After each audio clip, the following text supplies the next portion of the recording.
Dating in English, it's not just about words. It's about saying the right things at the right time. Let's make sure your English doesn't ruin the vibe.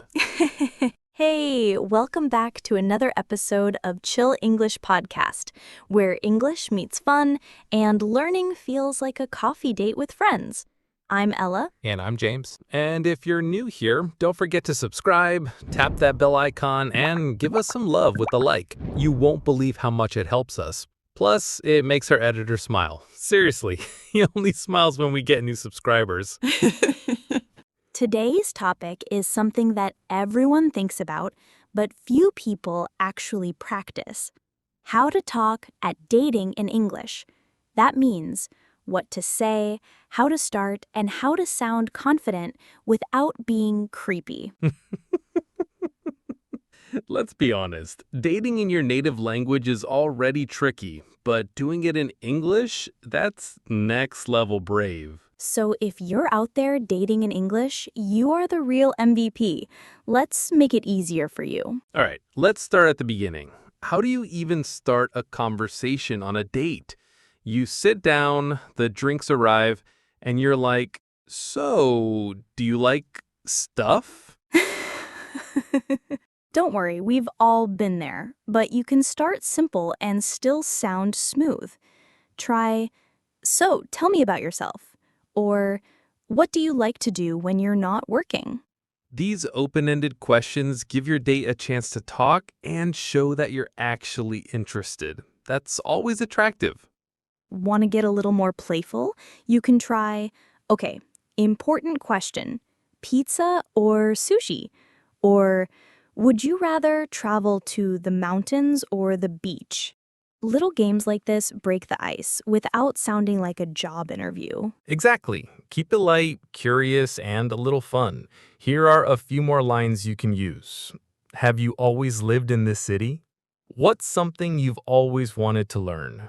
Are you more of a morning person or night owl? And of course, use their answers to continue the conversation. If they say, I love cooking, don't just nod. Say something like, oh, nice. What's your favorite dish to make? Don't forget to listen, like actually listen. Not nod while planning your next sentence, but really listen. That's what makes you interesting, being interested. Also, be careful with jokes. Humor is great, but if English isn't your first language, be sure your joke makes sense. If you say, I love killing people in video games, please don't pause too long before the last part. Timing is everything, my friend. All right, that's just the beginning. Coming up, we'll show you how to compliment your date in English without sounding like a robot or someone from a medieval poem. Okay, so you've made it through the first few minutes. You're smiling, the conversation is flowing. Now you're thinking, should I compliment them? How do I say something nice without sounding awkward? Ooh, good question. Compliments are powerful, but they need to feel natural, not forced. If you say, you have very symmetrical eyebrows, you might get some weird looks. Unless you're dating a mathematician, then maybe it's a win. But yeah, keep compliments focused on things that matter or feel real. Start simple. Here are some safe, sweet compliments in English. You have a really nice smile. I like your energy. You have a great laugh. Or even, I've been having such a good time talking to you. That one works great near the middle of a date, shows appreciation, and keeps the mood positive. Now, here's the golden rule. Don't compliment just appearance. People want to be seen for more than their face. If they say something funny, you can say, you're really funny, or I love your sense of humor. Want to get a little flirty but stay respectful? Try, there's something about your vibe, it's really nice. That's vague enough to be safe, but specific enough to feel intentional. But James, what if someone says something super cheesy, like, are you a magician? Because whenever I look at you, everyone else disappears. Don't use pickup lines unless you're joking on purpose. If you do, say it with a smile and follow up with, okay, I promise I don't actually talk like that. That way it feels like a fun moment, not a personality problem. Also, timing matters. Complimenting right away, like in the first 2 minutes, might feel like too much. Wait until there's a real vibe happening. Yep, and be prepared to receive compliments too. If someone says, you look great tonight, don't panic and say, no, I don't. I look like I was hit by a train. Just say, thank you. That's really kind. Confidence is attractive. You don't have to brag, just don't reject the compliment. And if you're texting or dating online, it's the same idea. Start light, be kind, and be sincere. No need to overdo it with hearts and fire emojis unless you've built that connection. So, moral of the story? Compliment the vibe, not just the looks. Keep it genuine. Don't try too hard. And whatever you do, Avoid saying they remind you of your mom. That's never romantic. please no. Let's solve a quick quiz together. What would you say in this situation? You're on a date and want to ask the other person about their hobbies. What's the best way to ask?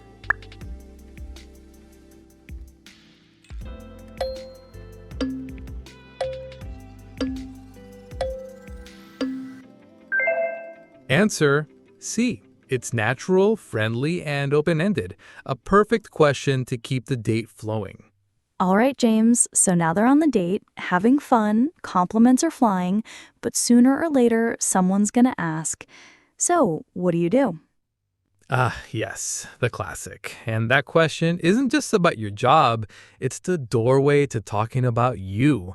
But here's a challenge. How do you share who you are without turning it into a TED Talk? Or worse, without trauma dumping your entire childhood before dessert shows up. Exactly. Here's the trick. Share just enough to keep the conversation flowing and keep it positive. Even if you hate your job, don't start with, well, I cry into my coffee every morning. Instead, say something like, I work in finance. It's not super exciting, but I love helping people figure things out.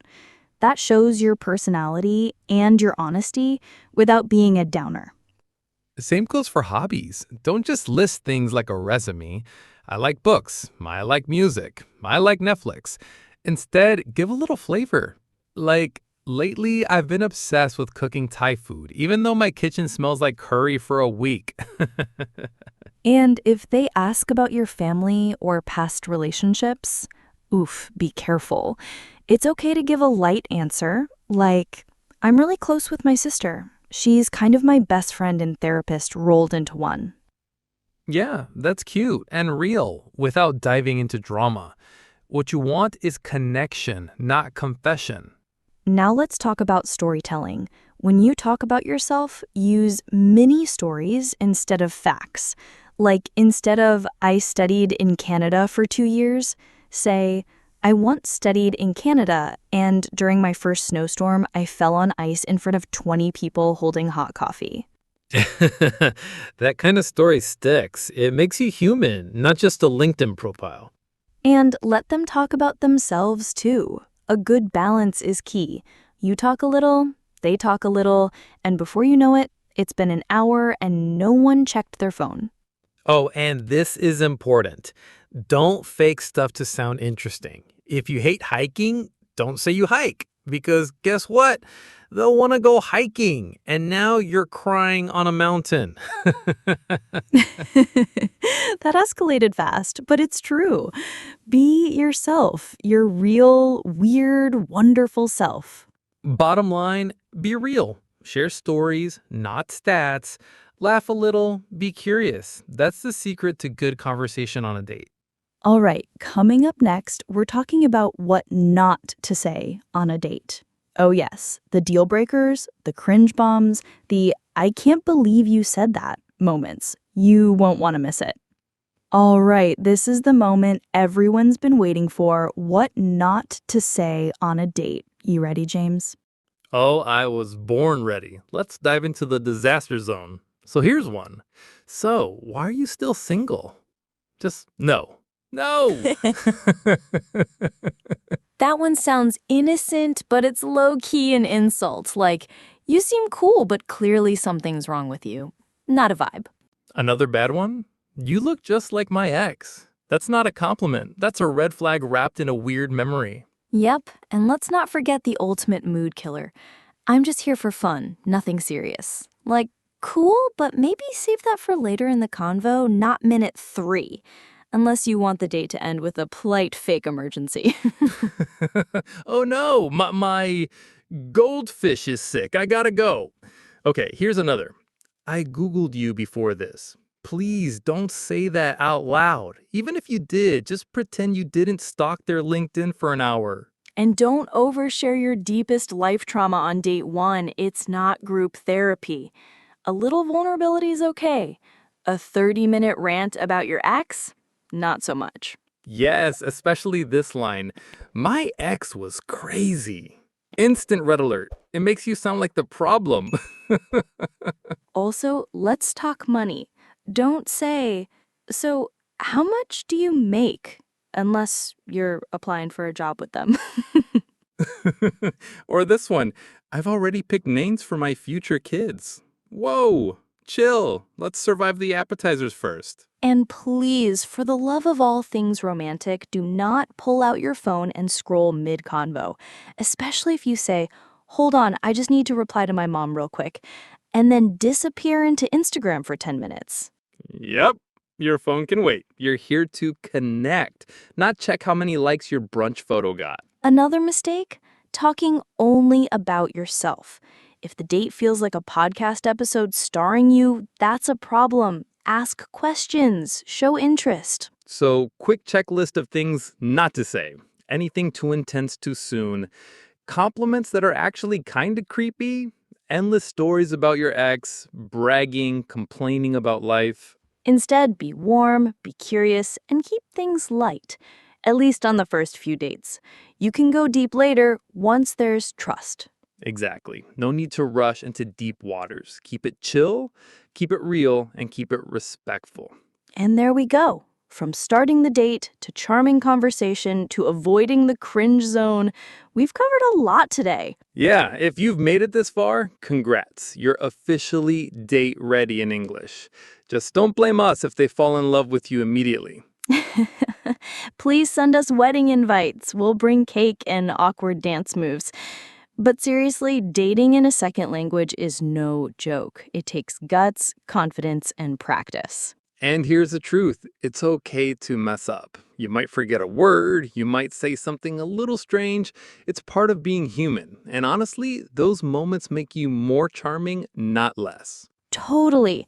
The goal isn't to be perfect. The goal is to connect, to laugh, to learn about someone new, and maybe, just maybe, to find a little spark. So next time you go on a date in English, remember the tools you've got now. Fun, light questions, positive self-talk, natural compliments, and a good sense of humor. And if things don't work out, that's okay too. Every date is practice. Every awkward moment is a step toward fluency and confidence. Exactly. You got this. We believe in you. Before we go, if you like this episode, do us a favor. Subscribe, hit that like button, and share this podcast with a friend. It really helps us keep going and reach more amazing listeners like you. And if you've ever had a funny date story in English, we need to hear it. Drop it in the comments. We might feature it in a future episode. We've got more fun and useful English content coming your way, so don't miss out. Until next time, Stay chill and stay date ready. Bye for now. see you soon, lovebirds.